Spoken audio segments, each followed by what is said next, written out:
nahuli dahil walang passport na dala-dala. Mga kababayan, tandaan ninyo kahit ordinaryong tao, pag hindi mo dala-dala ang passport mo, tapos yung pumasok siya sa isang bansa na hindi niya dala yung passport, sa tingin nyo, hindi kayo huhulihin kung kahit ordinaryong tao kayo? Huhulihin kayo for sure. Tama, mali? Sa totoo lang po mga kababayan, delicates itong pangyayaring ito. Dahil alam natin, ito yung meron talagang direktang kaalaman. Nagtataka nga ako Atat na atat silang pauwiin si Zaldico para daw ma-prosecute, mahatulan, at kinukundinan nila ngayon. Pero wag niyo kakalimutan na meron siyang mga tauhan na inutusan. At itong mga inutusan niyang tauhan, nagsalita na. Anong ginawa? Binaliwala ng gobyernong ito. Yung 18 na dating security ni Zaldico na mismong inutusan niya, alam niyo mga kababayan, hindi nga nila pinakinggan Nung ang tinuturo na nakasangkot ay walang iba kundi ang presidente at si Romualdez. Hindi nila pinakinggan. Sa tingin ninyo, pakikinggan nila si Zaldico? Pag tinuro niya na si Marcos? I doubt. O bakit sila atat na atat pauwiin? Your guess is good as mine.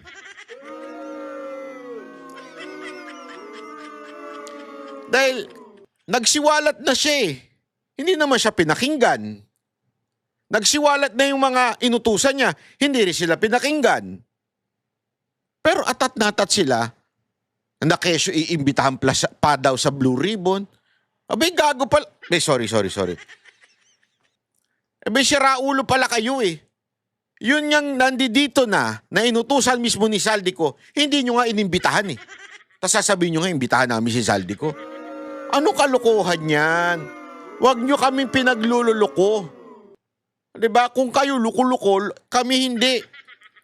Hindi, isipin nyo na maigi yan mga kababayan Kasi, ewan ko, ako ay tinitingnan ko lang kasi yung mga kasaysayan. Okay? Eto, pakinggan natin yung ano ba nangyari dito kay Zaldico? Who is Zaldico? Pakinggan natin. Nahuli na rin sa wakas si dating Congressman Zaldico pero hindi po sa paraan na inaasahan ng marami. Sa matagal na panahon, inisip kasi ng marami na ang International Criminal Police Organization or Interpol ang kukuha sa kanya gamit po ang isang red notice gaya po na nangyari kay dating Pangulong Duterte. Inisip naman ng iba na hindi madaling makuha si Zaldico dahil meron na raw siyang tinatawag na Portuguese Golden Passport na binibigay doon ng Portugal sa mga banyagang nag-i-invest sa kanilang bansa. Kagabi, inanunsyo ng Pangulong Marcos na nahuli si Ko sa siyudad ng Prague, ang kabisera ng bansang Czech Republic o kung tawagin natin dati ay ang Czechoslovakia. At malinaw sa pahayag ng Pangulo na hindi po Interpol ang nakakuha kay Zaldico. Sa halip, inaresto si Zaldico dahil wala siyang travel documents. Ayun. Sa madaling sabi, wala po siyang valid passport, maging Philippine o Portuguese.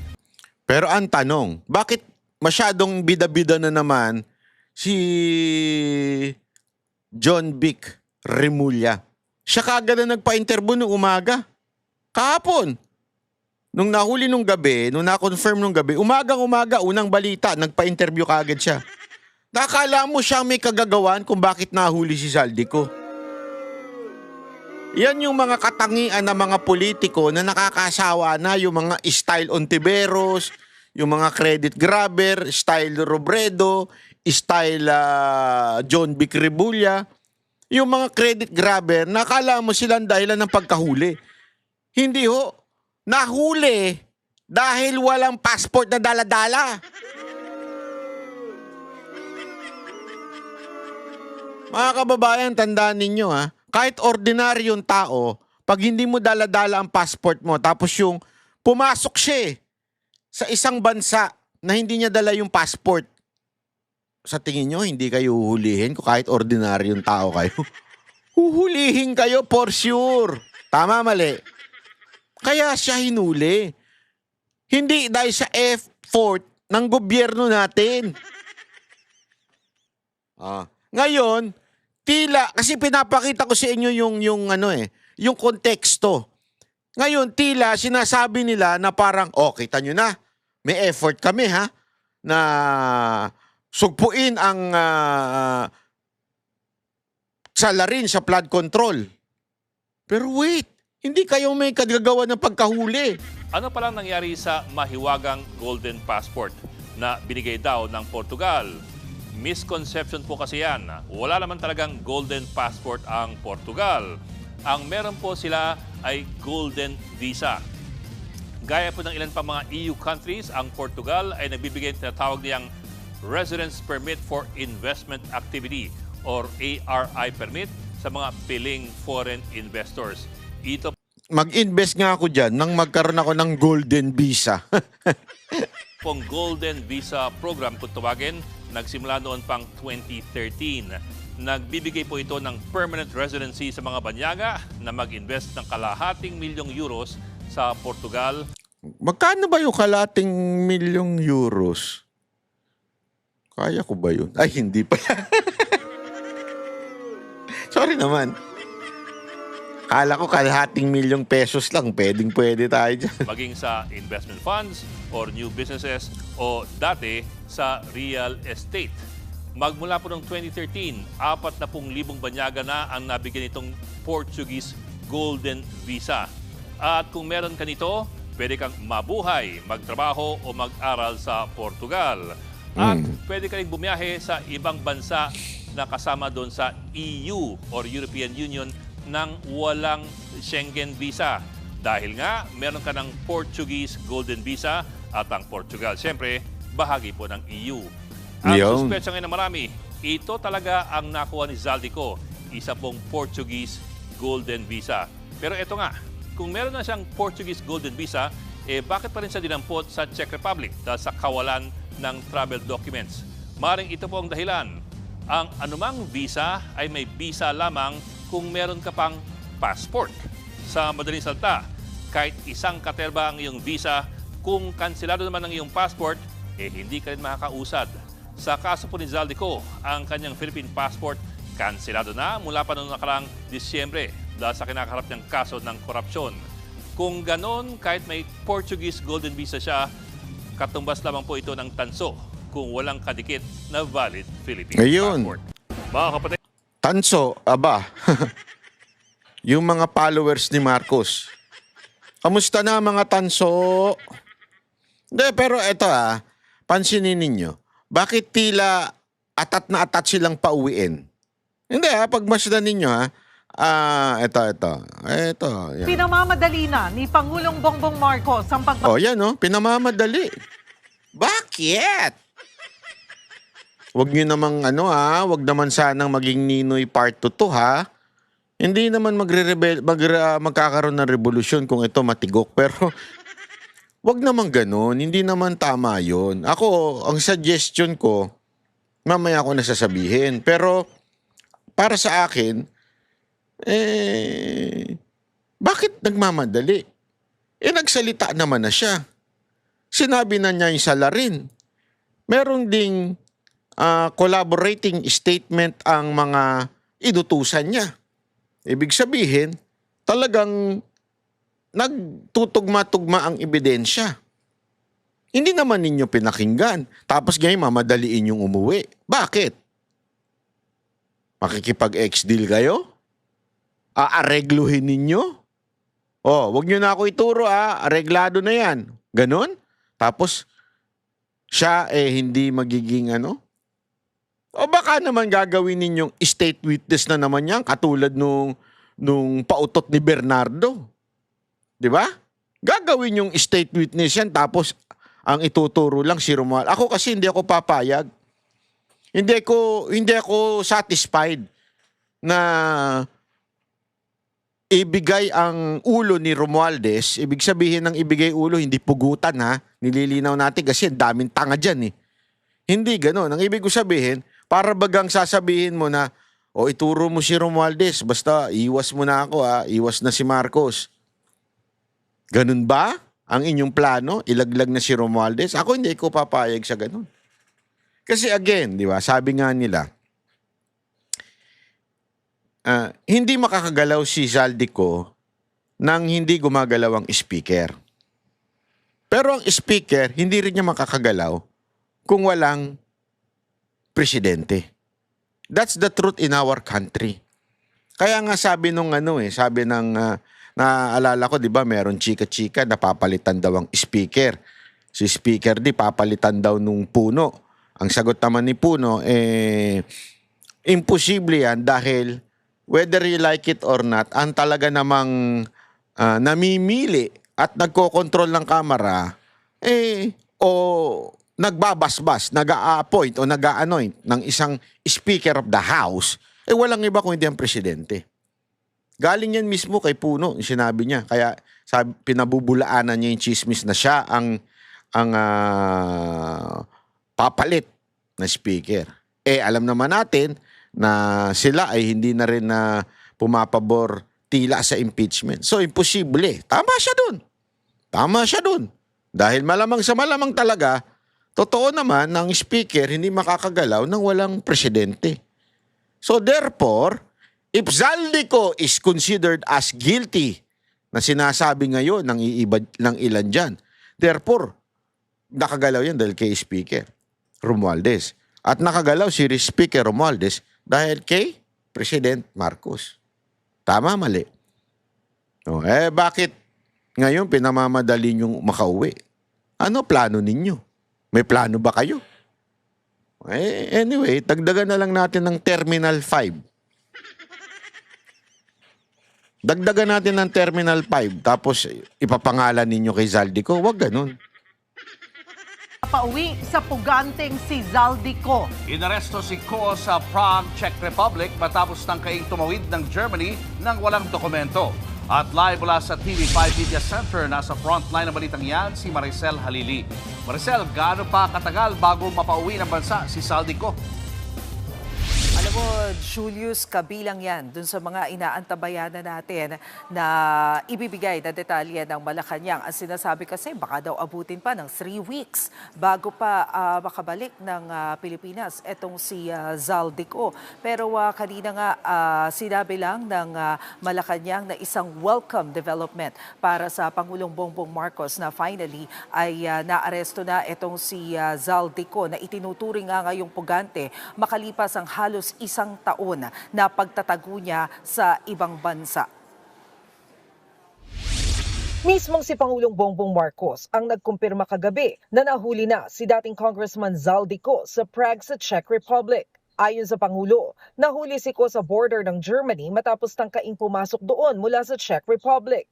Hindi siya nakalusot sa Germany dahil walang kaukulang dokumento, kaya ibinalik sa mga otoridad sa Czech kung saan siya nakakulong. Sabi naman ng Malacanang, ikinatuwa ni Pangulong Marcos ang pagkakahuli kay Ko at pinamamadali na ang pagpapauwi sa kanya. Nako, pinamamadali na ni Marcos ang pagpapauwi.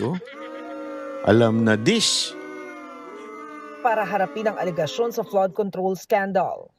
Kung isang tao po ay may warrant of arrest, fugitive, canceled ang passport, sino po ang hindi matutuwa na ang isang taong fugitive ay maibabalik sa Pilipinas para managot? Nais lang po natin ipaalala sa mga nagsasabing kinalimutan na ang flood control scandal. Hindi po yan totoo. Ang pagkilos ng gobyerno, ang utos ng Pangulo ay nananatili. Managot ang dapat na managot. Ewan ko sa'yo, wala ka talagang kwenta.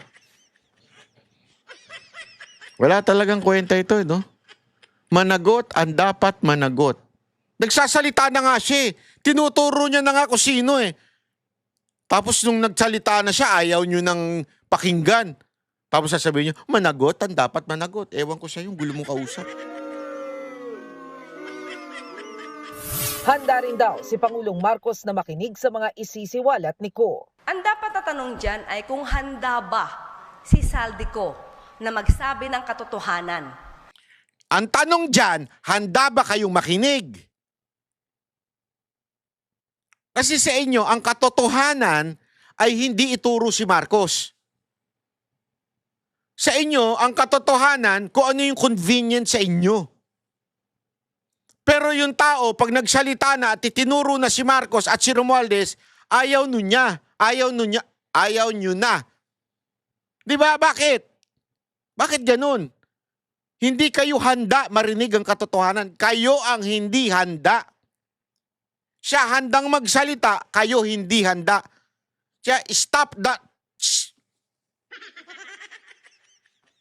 Napaano ako dun Kung handa ba siya na sabihin kung sino, kung hindi natin sinasabing siya'y guilty, kung sino ba yung kanyang mga nakasama.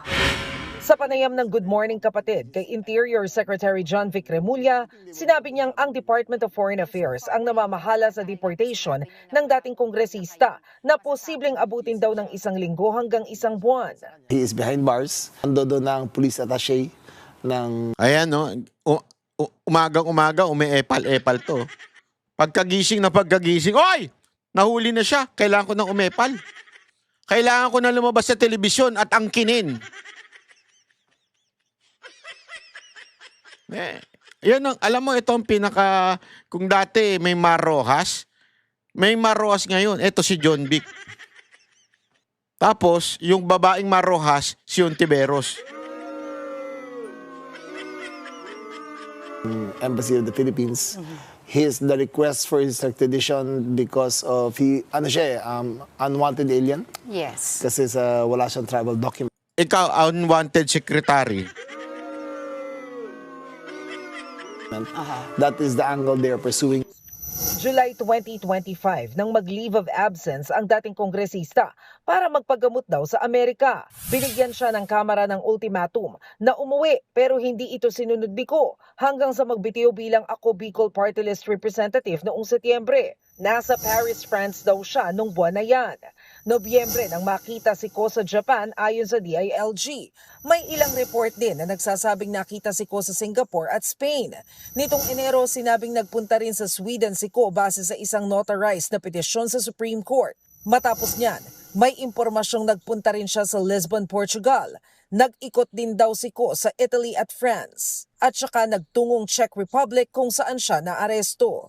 Dati nang sinabi ng pamahalaan na nag-apply na ang Pilipinas ng Red Notice sa Interpol. Nag-apply na kami sa Interpol as of November for his Red Notice. Kung makuha namin yung Red Notice, automatically dadali na siya papunta Pilipinas. Sabi ni Remulla, oras na makabalik sa Pilipinas si Zaldico, idediretso siya sa Camp Crame para sa booking procedure. Sabi naman ng PNP, handa sila sa kustodiya ni Ko paglapag sa bansa at titiyaking susundin ang due process. Pagkatapos sa PNP, at saka siya dadalhin sa Sandigang Bayan kung saan siya kinasuhan ng ombudsman para sa graft at malversation.